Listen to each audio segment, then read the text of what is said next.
오늘 우리에게 주시는 하나님 말씀은요, 에스겔입니다. 에스겔 18장 30절에서 32절 말씀입니다. 구약성경 에스겔 구약성경 저 뒤끝에 대충 펼쳐보면 하도 장수가 많아서 에스겔이 딱 펼쳐집니다. 에스겔 18장 30절에서 32절 말씀입니다. 자, 우리 찾으셨으면 함께 합독하도록 하겠습니다. 주 여호와의 말씀이니라. 이스라엘 족속아, 내가 너희 각 사람이 행한 대로 심판할지라. 너희는 돌이켜 회개하고 모든 죄에서 떠날지어다. 그리한즉 그것이 너희에게 죄악의 걸림돌이 되지 아니하리라. 너희는 너희가 범한 모든 죄악을 버리고 마음과 영을 새롭게 할지어다. 이스라엘 족속아, 너희가 어찌하여 죽고자 하느냐? 주 여호와의 말씀이니라. 죽을 자가 죽는 것도 내가 기뻐하지 아니하노니 너희는 스스로 돌이키고 살지니라. 아멘. 요즘 저는 날씨가 굉장히 좀 차다 이렇게 느껴집니다. 나이 탓일까요? 밤으로 추운 것 같아요. 어느새 따뜻한 이불 속도 생각이 나고 이제 10월 말인데 겨울이 벌써 다가온 것만 같습니다. 저만 그런가요? 여러분 어떠신가요? 매일 쳇바퀴 돌듯 살아도 계절은 바뀌네요. 또 매일 쳇바퀴 돌듯 생활이 똑같아 보여도 했던 일 또 하며 사는 것 같아도 마찬가지로 그 속에서 분명히 어제와는 다르고 그렇게 계절도 바뀌고 시대도 바뀌고 있는 것을 깨닫게 돼요. 계절이 바뀌면 이렇게 깨닫는 것처럼 시절이 바뀌는 것을 이렇게 문득 느낄 때 추위의 어깨가 움찔거리듯 우리의 영혼도 움찔거리게 돼요. 하지만 이런 어떤 거시적인 눈이 아니라 미시적인 관점에서 보자면 오늘 우리는 여전히 똑같은 하루를 살고 있을 뿐이죠. 그렇게 우리는 또 금요기도에 왔고요. 지금까지 해왔던 대로 금요기도를 마치고 돌아갈 것으로 예상이 되어집니다. 하지만 그런 와중에도 세상은 또 변해가고 있는 것도 분명하죠. 무엇보다도 영적으로 변해가고 있습니다. 분명히 어제의 대한민국처럼 보이는데 오늘 대한민국은 어제와 다르게 느껴집니다. 제 어릴 때와 지금 우리 아이의 어릴 때가 다르고 그리고 지금의 이 대한민국이 다른 것 같습니다. 무엇보다도 인간성이 변해가고 있어요. 가치관들이 변해가고 있습니다. 사람들의 모습이 달라지고 있어요. 거기에는 좋은 것보다 안 좋은 것이 더 많게 느껴집니다. 발전하고 있는 것이 아니라 나빠지고 있는 것처럼 느껴지는 게 문제죠. 자, 우리의 기도도 그런 의미에서 어제의 기도와 오늘 우리는 다르지 않게 느껴지겠지만 세상이 그렇다면 달라져야 하지 않겠습니까? 계절이 바뀌면 계절을 준비하는 것처럼 우리의 기도도 달라져야 하겠지요. 귀찮지만 겨울이 오면은요, 여러분 옷도 준비하고 차 부동액도 넣고 김장도 하고 이불도 바꾸고 월동 준비를 하잖아요. 오늘 이 시대가 변해가고 있으면 우리 기도도 그에 맞추어 달라져야 합니다. 우리는 이 시대를 밝히는 등불이고 이 시대의 소금이고 또한 하나님의 제사장들이기 때문에 이 세상을 위해 우리가 중보기도해야 하는 이유도 있고 또 세상을 바르게 인식하고 깨어 하나님께 기도를 해야 할 의무도 있기 때문에 오늘 우리는 우리의 기도가 달라져야 할 필요를 느낍니다. 자, 이제 우리의 이 의무를 오늘 이 마지막 시대에 살면서 다해야 할 터인데요. 그러면 먼저 생각해 볼 것이 있습니다. 뭐냐? 간단한 거죠. 바로 여러분의 건강입니다. 여러분, 등불이 그냥 등불 되는 것 아니지요. 자신이 심지가 되어서 자신을 태워야 등불인 건데 그것만으로 되는 것이 아니라 또 기름이 있어야 되잖아요. 기름 준비를 해야 되잖아요. 이것이 쉬운 일이 아니죠. 소금은 자신을 녹여 맛을 내는 것이 소금이잖아요. 자기를 버리고 녹아 들어가야 하는데 이게 참 어려운 겁니다. 여러분, 제사장 나라가 되어서 중보기도하고 하나님 말씀을 가르치는 거 이게 저절로 됩니까? 전도하기도 힘든데 이 하는 일이 참 어렵지요. 제 말은 이 모든 것들이 힘을 써야 된다는 거죠. 힘이 듭니다. 예. 이 시대가 우리 계절이 겨울로 접어드는 것처럼 이제 종말로 접어들고 있는데, 그렇기 때문에 오늘 우리가 뭔가를 하고 우리 기도도 달라져야 되는데, 여러분 그렇게 하기에는 많은 힘이 들기 때문에, 그러려면 우리가 건강하지 못하면 못한다, 그 말씀을 드리고 있는 겁니다. 무슨 건강입니까? 여러분, 육체의 건강, 영적의 건강이 다 필요합니다. 우리의 건강을 우리가 먼저 살펴보아야겠죠. 여러분, 건강할 때 여러분 어떤 걸 건강의 척도로 생각합니까? 질병의 유무 아닙니까? 질병이 있냐 없냐. 그렇죠. 질병이 없으면 건강한 거죠. 하지만 그것 다가 아니죠. 체력이 중요하죠. 몸 상태가 중요하죠. 예. 이런 것들이 받쳐줘야 되죠. 건강은 이 몸만 아니라 마음의 건강이 사실은 더 중요해요. 사람이 이렇게 보면은요. 예. 마음이 병들면 몸이 건강해도 일상생활을 할 수 없게 되어버립니다. 그래서 마음이 건강해야죠. 예. 똑같은 일을 두고도 마음이 건강하면 전화위복이 되고, 마음이 병들면 왔던 복도 발로 차버리게 되는 겁니다. 자, 여러분, 그러니까 우리 성도들이 영적인 건강은 지금 하나님 일을 해야 한다고 생각하고 있으니까 당연히 하다고 믿고, 그러면 두 가지를 책임지죠. 하나는 육체의 건강, 하나는 마음의 건강. 육체의 건강은 여러분들 스스로 아실 터이니까 말할 필요 없고, 오늘 제가 말씀을 드리고 싶은 것은 마음의 건강이에요. 이 시간에 말씀드리고 에스겔서를 통해서 말씀드릴 것은 바로 마음의 건강에 대한 점검이죠. 여러분, 마음의 건강한 상태는 그럼 어떻게 알아봅니까? 육체의 질병을 통해서 알아볼 수 있듯이 마음의 건강도요, 마음의 질병이 있다는 거예요. 어떤 질병이 있느냐? 여러분, 마음에 걸리는 질병이 뭐예요? 두려움, 절망, 불안. 이런 것들이 질병이에요. 질병이에요. 여러분, 마음에 든 병입니다. 여러분, 옛날에 그 어떤 영화 보니까 흑인들인데 바벨론 사람들이 쳐들어왔어요. 근데 아프리카에 고요하게 잘 살던 민족인데, 예, 사람을 죽이고 사냥하는 사람들을 만나자, 그 사람들을 보자, 이 추장 아들이 마을에 돌아가는데 아버지가 그 눈을 보더니 하는 말이, 아들아, 너 무엇을 보았느냐? 내 눈에 두려움이라는 병이 들어왔구나. 여러분, 두려움은 병입니다. 절망도 병이지요. 불안도 병이지요. 여러분, 이런 마음의 병이 들면요, 무기력하고 의욕이 없어지고 용기도가 사라지고 마음의 생동감을 상실하는 그런 일이 벌어져요. 다른 사람을 싫어하게 돼요. 귀찮아하게 돼요. 무시하고 사람이 좋아지지 않게 되죠. 이러면 병든 거예요. 사람과의 관계가 고장나고 자신에게 생동감이 사라지면 그것은 병이 난 겁니다.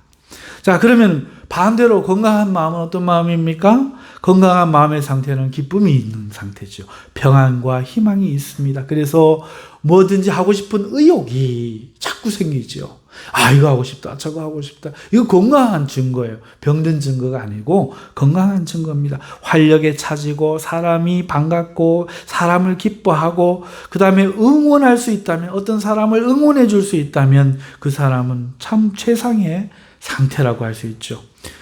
못하는 사람을 보면 비판하는 마음이 아니라 돕고 싶은 마음이 생기고, 나와 함께 잘 되었으면 싶고, 사람이 좋아지면 그는 굉장히 건강한, 마음이 건강한 그런 사람이죠. 자, 체크해 보세요. 불건강, 건강. 여러분, 건강해야 주의 일을 감당해요. 기도도 할 수 있고요, 복음도 전할 수 있고요, 소금이 될 수가 있습니다. 건강하지 못하면 나도 관리가 안 되는데 어떻게 주의 일을 감당하며 제사장의 직분을 감당하겠습니까? 그래서 오늘 자기 자신의 마음을 체크해 봅시다. 병이 들었나요? 병이 들지 않았나요? 여러분, 만약에 내가 병들었으면 어떻게 할까요? 병들었으면 어떡하죠? 걱정할 필요가 없죠. 의원이신 예수님이 우리에게 계시는데 뭘 걱정합니까? 내가 걱정한다는 것은 주님을 안 믿는다는 거죠. 우리 주님은 마음을 고치는 의사가 되시잖아요. 그러니까 여러분, 오늘 우리의 마음의 병을 고쳐주시는 그 주님을 붙잡고 있어야겠죠. 주님이 우리 병을 고치실 때 우리는 생각할 때 능력으로 그가 고쳐주신다고 생각하잖아요. 하지만 주님이 고쳐주는 거죠. 주님의 능력이 고치는 게 아니라 주님의 능력도 있으니 고치시지만 주님이 나를 고쳐주는 거고, 주님은 하나님의 보이는 말씀이에요. 보이지 않는 말씀이 보이는 육체 말씀이 되셔서 오신 거죠. 그러므로 주님이 우리를 고쳐주시는 것은 하나님이 오늘 우리의 마음을 병을 고치실 때 성령을 통해서 말씀 가지고 고쳐주는 걸 말하는 거예요. 그러므로 오늘 걱정할 필요 없어요. 내 마음이 생기를 잃었습니까? 생동감을 잃었습니까? 사람이 싫습니까? 의욕이 없습니까? 무기력하고 기쁨이 없습니까? 걱정할 필요가 없어요. 내 마음을 누가 고치느냐? 우리 주님이 고치십니다. 오늘 말씀으로 고쳐주실 줄 믿습니다. 오늘 마음을 열어놓고 하나님 앞에 기도하면서, 마음으로 기도하면서 고쳐주옵소서 하고 사모할 때에 우리 주님이 고쳐주실 줄 믿습니다. 왜 그렇습니까? 31절을 보면요, 이스라엘 사람들에게 하나님이 뭐라고 이야기합니까? 하나님은 32절에 이렇게 말합니다. 죽을 자가 죽는 것도 나는 기뻐하지 않노라. 너희는 스스로 돌이키고 살지니라. 하나님은 죽지 않고 살기를 원하는 분이에요. 그러므로 우리가 마음이 병들었다고 해도 우리가 고쳐달라고 할 때 하나님은 고쳐주기를 원하시는 분이지 죽기를 원하시는 분이 아닙니다. 그러므로 우리는 기도하면 되죠. 그런데 이스라엘 백성들이 에스겔서를 보면은, 오늘 본문의 말씀을 보면은 마음에 병이 들어있어요. 그래서 그들은 죽고자 해요.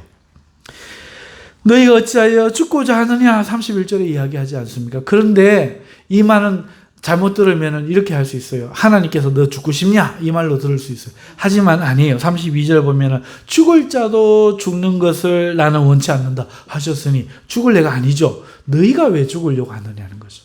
마음에 병이 든 사람은 죽으려고 해요. 안 살려고 하죠. 마음이 건강한 사람은 죽으려고 안 합니다. 살려고 합니다. 살기도 시간이 아깝거든요. 여러분, 그러므로 오늘 이스라엘 사람들은 병이 들어 있습니다. 그런데 그걸 자신들은 모르고 있어요. 자신들은 모르고 있습니다. 그런 그들에게 하나님이 너희들은 지금 죽으려고 하는 자들이다. 마음이 병들어 있어서 그렇다. 라고 하시면서 그러지 말고 돌이켜 스스로 살아라. 이렇게 말씀을 해주고 계신 것입니다. 사랑하는 성도 여러분, 하나님이 우리를 죽이시는 게 아니에요. 중요한 거는 우리의 마음이 병들면 죽는다는 것이지요. 잠언서 4장 23절에 모든 지킬 만한 것 중에 더욱 내 마음을 지키라. 생명의 근원이 이에서 남이니라 하면서 마음을 중요성을 말해요. 여러분, 마음은 생명이 유지되는 영혼의 심장이에요. 네. 생명이 이 마음에서부터 나는 거예요. 여러분, 마음이 건강하면 정신이 건강해지지요. 정신이 건강해져야 그의 삶이 풍성해지고 건강해질 수 있지요. 그래야 몸도 건강해질 수 있습니다. 마음이 병들면 고침을 받아야 하는 거죠. 그러니까 육체가 병들면 병원을 가듯이 마음이 병들어 있으면 걱정하지 말고 마음을 고치시는 주님, 살기를 바라시는 주님 앞에 고쳐야 되고, 오늘 이 말씀을 통해서 고침받을 수 있기를 주님의 이름으로 축원합니다. 자, 그러면 이스라엘 백성들은 어떤 마음의 병이 들었을까? 그 질병에 대한 진단이 18장 1절에 나와요. 18장 1절 보면은요, 또 여호와의 말씀에 내게 임하여 이르시되 너희가 이스라엘 땅에 관한 속담에 이르기를 아버지가 신 포도를 먹었으므로 그의 아들의 이가 시다고 하면 어찌 됨이냐? 이렇게 말씀. 이게 진단이에요. 이스라엘 백성들의 마음에 든 병의 진단을 하나님은 진단하시면서 속담 하나를 가져와서 이거다 말씀합니다. 이스라엘 속담에 아버지가 신포도, 여러분 포도 신포도 먹어봤어요? 지금처럼 계량종 아니죠? 뭐 청포도 아닙니다. 지금처럼 뭐 큰 포도 그런 거 아닙니다. 옛날 포도입니다. 포도가 시간이 지어서 식초가 쉬었어요. 먹으면 어때요? 찡그리고 이렇게 되잖아요. 아우 이 시려 이럴 수도 있죠. 자, 속담이 거기에 있다는 거예요. 아버지가 이 신포도를 먹은 거야.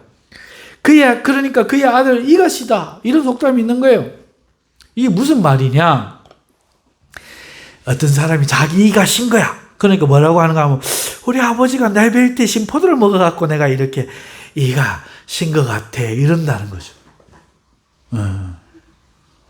우리나라도 그런 거 있죠? 뭐 어렸을 때 엄마가 백고기를 먹어가지고 생선을 먹어갖고 내 살이 이게 비늘 진다. 옛날에 모래 같은 걸 팔이나 다리에 놓고 쓱 문지르면 뱀비늘 같은 게 쓱 이렇게 보이거든요. 그러면은 그런 얘기를 하죠.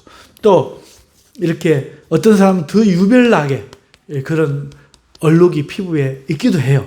그러면 이제 부모님이 네 뵀을 때 뭐 그랬다. 할머니가 그런 이야기도 하시지요. 이스라엘도 똑같은 속담이 있었는 거예요.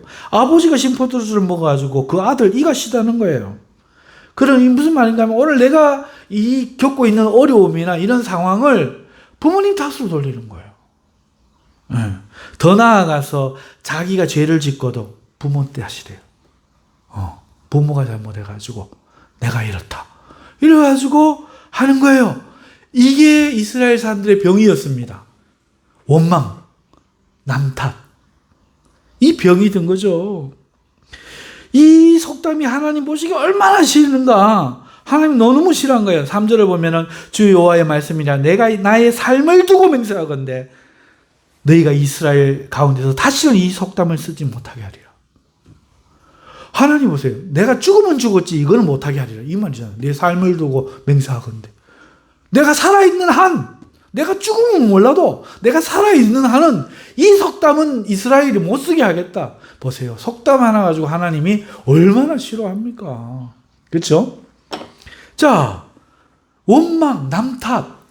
이게 이렇게 하나님 싫어하는 거예요. 이 속담의 뜻이 부모 탓으로 돌리는 거잖아요. 우리 엄마가 못나서, 우리 아버지가 못나서, 우리 아버지가 이래서, 엄마가 저래서, 막 그러는 거죠.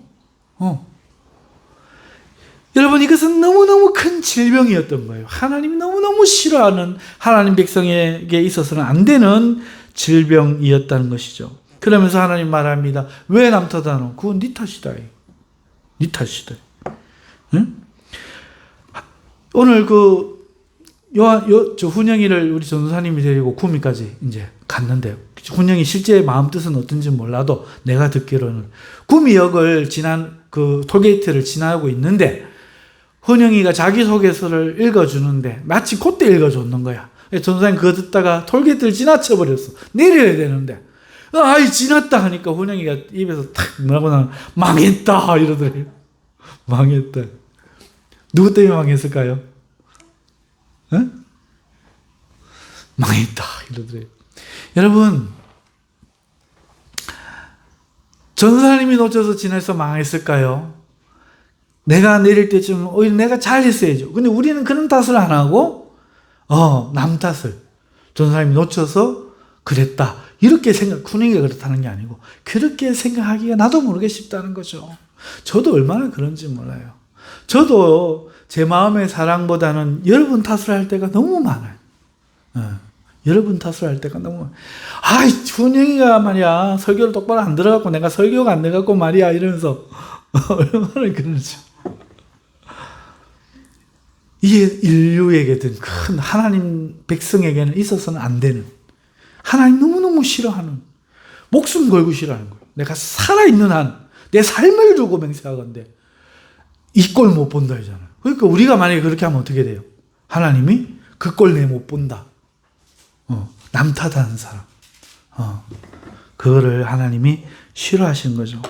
자, 그러면서 4절에 나의 모든 영혼이 다 내게 속한지라, 아버지의 영혼이 네 아버지, 욕하는 네 탓하는 아버지의 영혼이 내게 속한 것 같이 그의 아들 원망하는 네 영혼도 내게 속하였네. 범죄하는 사람은 그 영혼만 내가 죽이는 거야. 나랑 다 1대1이야. 내 아버지를 통해서 아버지 탓을 이렇게 하나님 지금 다 네 탓이야 라고 하고 있는 거죠. 이스라엘 병이 뭐냐? 자기 죄를 인정하지 않나요? 변명을 끊임없이 남 탓하고, 이게 병이었다는 거예요. 이것은 이렇게 성경에 나올 정도로 인류에게 깃드는 마음의 큰 질병이에요. 시어머니 말 들어보면 시어머니 말이 맞고, 며느리 말 들어보면 며느리 말, 이게 그 말이거든. 남 탓하는 거는 그럴듯하게 들려요. 정말 그럴듯하게 들려요. 여러분, 우리가 왜 가난하게 못 사는 줄 압니까? 정치하는 사람들. 저 짓을 하니까 우리가 안 돼요. 여러분, 이렇게 하면요, 우리는 죄가 없어져요. 누군가에게 분노를 돌리면 끝나는 거예요. 이게 공산주의거든요. 이게 공산주의예요. 공산주의가 뭡니까? 우리가 왜 간단하냐? 자본주의자들, 돈 있는 자들이 우리 거 다 빼앗아 먹고 살아서 그렇다. 죽창으로 다 찔러 죽이고 나는 묵자. 이게 공산주의거든요. 양반들, 돈 있는 부자들 다 죽이자. 다 죽이자. 그리고 우리가 그들에게 빼앗긴 것들을 되찾아오자. 여러분, 그래서 공산주의가 되었습니까? 공산주의는 다 망했어요. 중국이 공산주의 아니에요? 공산주의죠? 그런데 지금 중국의 그 산업이 공산주의예요? 자본주의예요? 보세요. 자본주의야. 러시아 망했어요? 안 망했어요? 소련 망했잖아요. 공산주의. 공산주의 안 망한 나라 어디 있어요? 다 망했어요. 그거는 망하는 생각이에요. 왜? 하나님이 이토록 싫어하는 거니까 공산주의는 잘 될 수가 없어. 결국은 자본주의 갖고 공산주의 하잖아. 틀린 거죠. 그렇죠? 여러분, 그렇습니다. 탓을 남의 탓으로 하는 것. 이거는 절대적으로 안 되는 거예요. 그런 집안 치고 안 되고, 그런 교회 치고 안 되고, 그런 개인 치고 안 됩니다. 그런 나라도 안 됩니다. 우리나라 조선 500년 무슨 아우, 끊임없이 난타다니까 어떻게 돼요? 끝났잖아요. 그 인재들을 가지고 망했잖아요. 여러분, 이스라엘 죄가 뭐냐? 마음의 병이 뭐냐? 자기 죄를 인정하지 않는 거. 자기 죄라고 말하지 않는 거. 남 탓으로 돌리는 거죠. 이게 인류의 큰 질병인 것이죠. 여러분, 그런데 여러분 19절을 보면은요, 이스라엘 사람들이 아들이 어찌 아버지의 죄를 담당하지 않느냐 이렇게 한다는 겁니다. 하지만 그렇지 않아요. 네? 19절에서 20절에 하나님이 그렇게 이야기합니다. 그러므로 19절에서 20절에 하나님이 이렇게 말합니다. 그런데 너희가 이러기를 아들이 어찌 아버지의 죄를 담당하지 아니하겠느냐. 아버지와 아들이 어떻게 상관없겠냐 하면서 이들이 정의와 공의를 행하면 내 모든 율례를 지켜 행하였으며 그는 반드시 살려니와 범죄하는 그 영혼은 죽을지라. 아들은 아버지의 죄악을 담당하지 아니할 것이요 아버지는 아들의 죄악을 담당하지 아니하리니 악인의 공의도 자기에게 돌아가고 악인의 악도 자기에게 돌아가리라.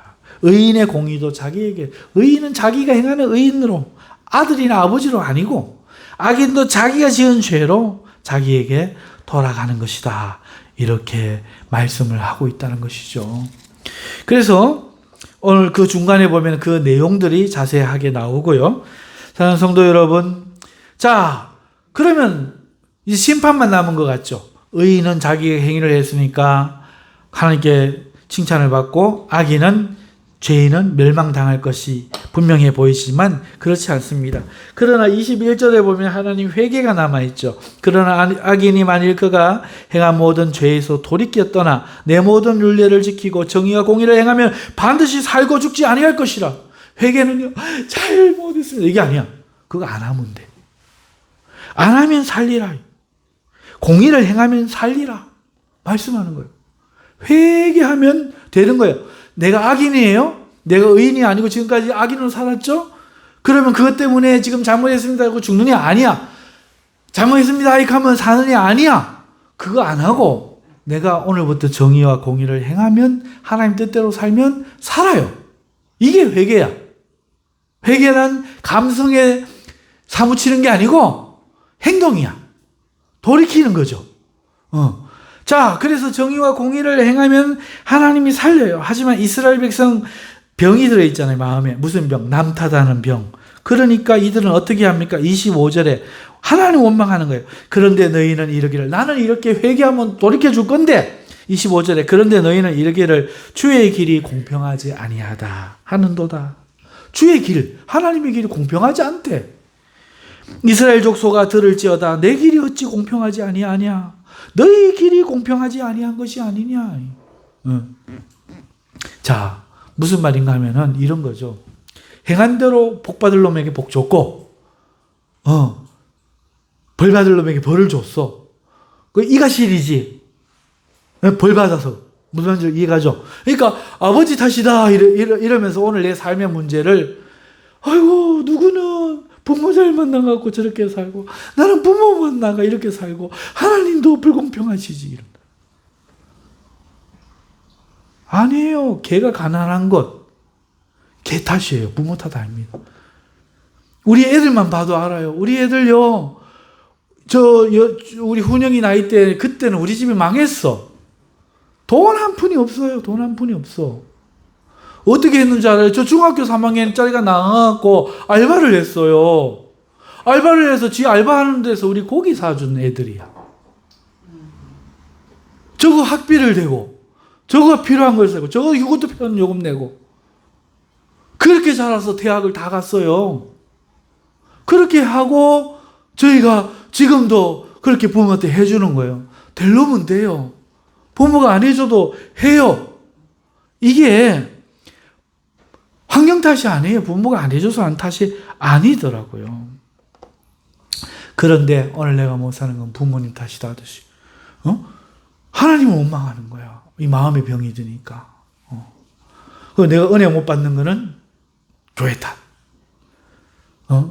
내가 오늘 행복하지 못한 거는 남편 복 없는 년, 자식 복 없는 탓. 이렇게 해버리는 거죠. 전부 원망을 하면서 살아가는데 하나님 앞에 원망하는데 하나님 말합니다. 어찌 내 길이 공평하지 않는 거냐? 너희 길이 공평하지 않는 거 아니냐? 만일 의인이 그 공의를 떠나 죄악을 행하고 그로 말미암아 죽으면 그 행한 죄악으로 말미암아 죽는 거지. 내가 불공평해 죽는 게 아니다. 의인이 죽어도 그 의인이라도 죄를 행하면 행악을 해서 죽으면 그 죄 때문에 죽는 거다. 내가 의인을 죽인 게 아니다. 만일 악인이 그 행한 악을 떠나 죽어야 되는데, 아이, 저런 인간이 목사가 돼가지고 하나님을 위해 살아가네. 정의와 공의를 행하면 그 영혼을 보존하리라. 하나님은 저런 인간도 살려두시나? 저런 인간도 쓰시나? 불공평하다. 아니라는 거예요. 그가 지금 주의 일을 행하기 때문에 하나님이 쓰신다는 거예요. 그가 스스로 헤아리고 그 행한 모든 죄악에서 돌이켜 떠났으니 반드시 살고 죽지 아니하리라. 하나님은 이걸 원하시는 거라. 그런데 이스라엘 족속은 이르기를 주의 길이 공평하지 아니하도다 하는도다. 그게 막 이스라엘 병이 이거야 지금. 하나님이 보실 때 미치겠어. 이스라엘 족속아, 나의 길이 어찌 공평하지 아니하냐? 너희 길이 공평하지 아니한 것이 아니냐? 또 이야기. 얼마나 하나님이 마음이 답답하면. 그러면서 오늘 읽은 30절부터 이 말씀 나오잖아. 주 여호와의 말씀이니라. 이스라엘 족속아, 내가 너희 각 사람이 행한 대로 심판할지라. 너희는 돌이켜 나를 원망하지 말고 너희는 너희를 돌아보고 회개하고 모든 죄에서 너희가 떠나라. 그래한즉 그것이 너희에게 죄악의 걸림돌이 되지 아니하리라. 너희가 범한 모든 죄악을 버리고 마음과 영을 새롭게 너희 마음의 병을 고치고 새롭게 할지어다. 이스라엘 족속아, 너희가 어찌하여 죽고자 하냐? 그거 너희 죽으려고 하는 거라. 이 말씀인 거죠. 사랑하는 성도 여러분,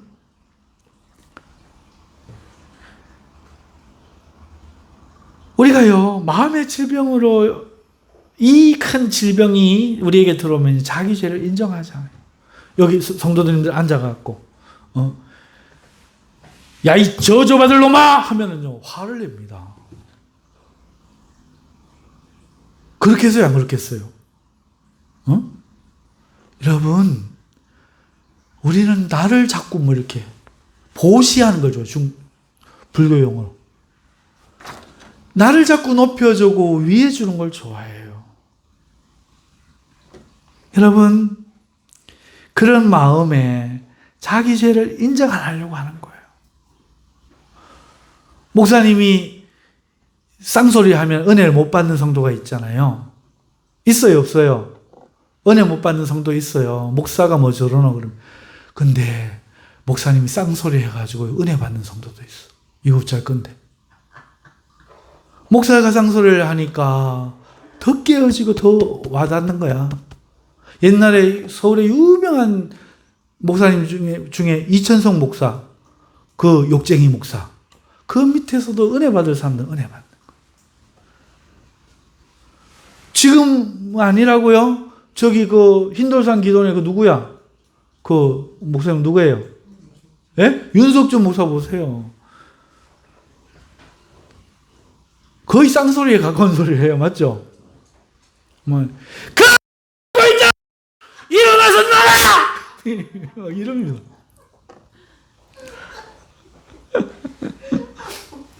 우리 딸이 설교 듣다가 틀어놓고 자다가 깜짝 놀랐었겠는데 아마 이 설교 듣고 오늘도 깰 것 같아. 사랑하는 성도 여러분, 이게 병이에요. 이게 병이라고. 마음의 병이에요. 나를 나쁜 소리 하는 게 안 좋잖아요. 이거 병든 거예요. 그것이 사실인가 아닌가 살펴볼 건강한 마음은 그렇게 들어요. 그 다음에 이야기를 해보고 안 되면 상대로 안 하면 돼요. 분노할 필요가 없어. 그런데 그렇지 않으면 병이 들어있는 것이죠. 여러분, 이 병으로 인하여 모든 것을 다른 사람 탓을 하고 자기를 변명하고 자기를 기뻐해 주기를 원하고 인정해 주기를 원하니까 사기꾼에게 속고 남자에게 속고 여자에게 속고 여러분 인생 엉망이 되는 거예요. 인생이 엉망이 돼가지고 그렇게 살아가는 거예요. 자기 삶이 가난하고 괴롭고 힘들고 하는데도 자기를 안 돌아보고 부인을 잘못 만나 그랬다. 남편을 잘못 만나 그렇다. 교회를 잘못 만나 그렇다. 이렇게 원망하면 살아가는 거죠. 이거를 고쳐야 돼. 이게 마음의 가장 큰 질병이에요. 이걸 두고 주님의 제사장 노릇을 하고 소금과 등불의 역할을 하려고 그러면 힘들어지는. 하나님의 율례를 지키지 않으면서 하나님이 공평하지 않다 원망하게 되는 것입니다. 그러므로 오늘 우리는요, 우리의 삶을 돌아보고 우리 삶이 비참하거나 잘못되어 있으면요, 첫째는 주를 위해 당하는 그런 거 말고 주를 위해 하지 않았는데도 그냥 내 삶이 비참하고 약하고 하면 잘못되어 있는 거예요. 그러니까 우리도 목사인 저도 우리의 삶이 비참하고 그런 문제가 있으면 우리가 잘못된 거예요. 우리가 그렇게 살아왔던 거예요. 여러분도 마찬가지예요. 그러니 이제는 원망할 게 아니라 뭘 해야 됩니까? 여러분들이 그걸 다 이겨내야 돼. 마음을 고치고 새롭게 하고 이겨내야 돼요. 이 시대의 탓도 사실은 우리 교회의 탓임을 우리는 깨달아야 돼요. 오늘 이 시대가 종말로 간다. 아, 시대가 나쁘구나. 그 이전에 오늘 말씀을 생각해 보면 한국 교회가 제 역할을 못했구나. 시대를 욕하기 이전에, 나쁘다고 말하기 이전에 우리가 하나님의 말씀대로 살지 못했구나. 여러분, 오늘 우리가 이 마음의 병을 고칠 때 비로소 내 자신의 잘못을 돌아보고 내 마음을 돌이킬 때 오늘 우리의 질병이, 마음의 질병이 사라지고 치료하시는 하나님이 성령의 능력으로 새롭게 빚어주셔서 오늘 우리가 건강해질 줄 믿습니다. 할렐루야. 자, 오늘 이 말씀 붙들고 우리 하나님 앞에 기도하겠습니다. 훈영 형제. 예. 자, 우리 주여 한번 외치고 오늘 우리의 삶을 한번 돌아보십시다.